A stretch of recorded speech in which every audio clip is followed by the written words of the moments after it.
Good afternoon. So pagdating ko ng bahay, ang laking kahon nasa labas ng bahay. Ayan o. Kala ko fridge yung una, pero ito ating mga in-order ko na accessories ng sasakyan. Tara, unbox natin.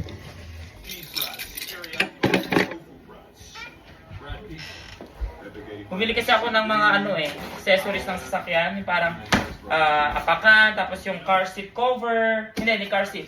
Seat cover, ganyan. Wow! Oh, tingnan natin later on kung kakasya sa sasakyan.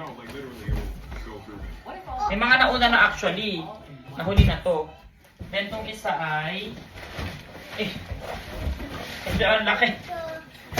Ang laki nito. Isa ano naman to?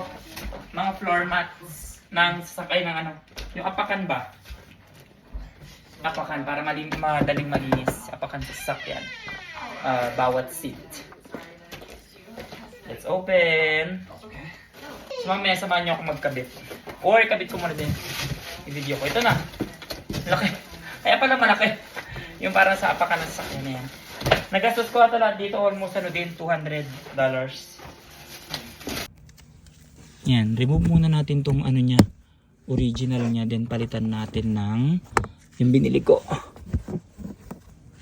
Ayan na sila.